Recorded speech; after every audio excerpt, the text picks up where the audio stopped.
Covid যেরকম আছে থাকবে। মাস্ক আমরা পরা ছেড়ে দিয়েছি, কিন্তু মাস্কটা যাতে আবার নতুন করে পরতে পারি এটা যেন প্রশাসন দেখে। কিন্তু এই মুহূর্তে আমাদের সাবধান হতে হয়, দূরত্ব বিধিটা একটু বজায় রাখা। কিন্তু আপনিও দেখেছেন, আমিও দেখেছি, 2 বছর আগেও যখন ক্রিসমাস পালন হয়েছিল ওই ভিড় দেখে হয়তো সান্তাও পালিয়ে গেছিল। জটিল থেকে জটিলতর হতে বেশিক্ষণ সময় লাগবে না একটা ভাইরাসের, লাগেও না। নতুন করে চোখ রাঙাচ্ছে করোনা। আক্রান্তের সংখ্যা যেমন বিশ্বজুড়ে বাড়ছে, মৃতের সংখ্যাও কিন্তু আস্তে আস্তে বাড়ছে। যা পরিস্থিতি তৈরি হচ্ছে, ভারতে কতটা ভয়ানক আকার নিতে পারে এরকম প্রশ্ন কিন্তু মনে জাগছে।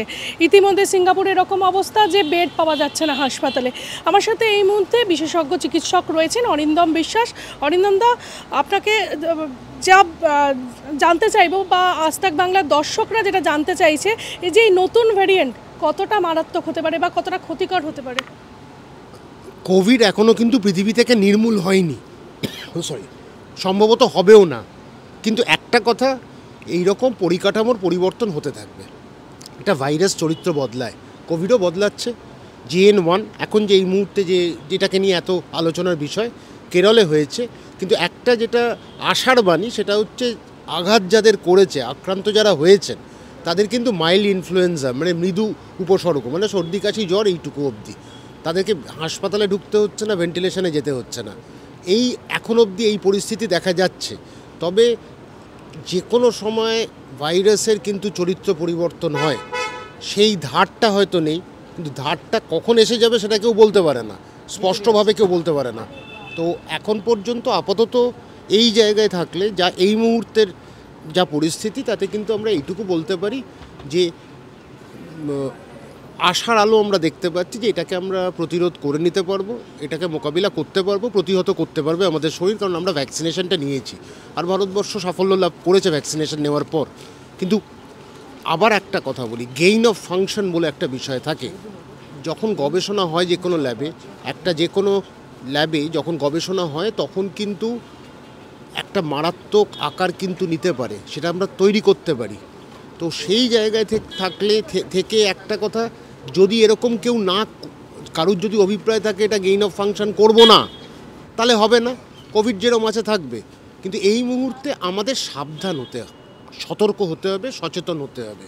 মাস্ক আমরা পরা ছেড়ে দিয়েছি, কিন্তু মাস্কটা যাতে আবার নতুন করে পরতে পারি এটা যেন প্রশাসন দেখে। জনসমাগম থেকে দূরে থাকা, এই বিষয়গুলোর ওপর যেন জোর দেয় প্রশাসনকে। বসে থাকলে হবে না, এটা নিয়ে কিন্তু কাজ চালিয়ে যেতে হবে। আর বাংলার থেকে যেন যে জলকণা থেকে এটা যায়, সেই জায়গায় লালারসের পরীক্ষাটা যেন হতে থাকে।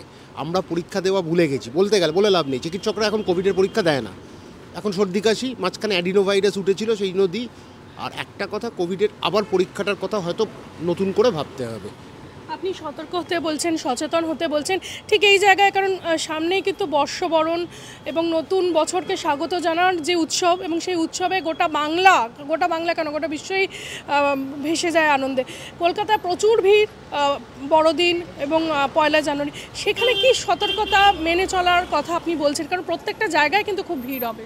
থিওরিটিক্যাল একটা বিষয়, পুঁথিগত বিষয়, যেটা আমরা বলবো ডাক্তাররা, যে আমরা চেষ্টা করব মানুষকে বলার যে মাস্কিংটা করুন, মাস্কটা পরে থাকুন, মাস্ক পরিহিত হয়ে বেরোন।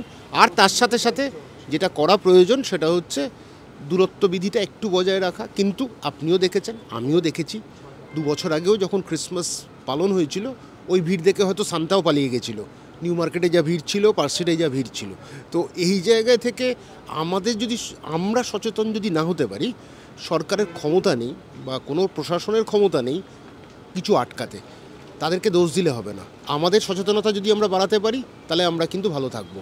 পরিষ্কার কথা, আমরা ভিড়টার থেকে দূরে থাকবো, তাহলে কিন্তু আটকাবো। আবার বলছি, কোভিড এই নিয়ে হয়তো ভয় নেই, কিন্তু বসে থাকার জায়গাও নেই।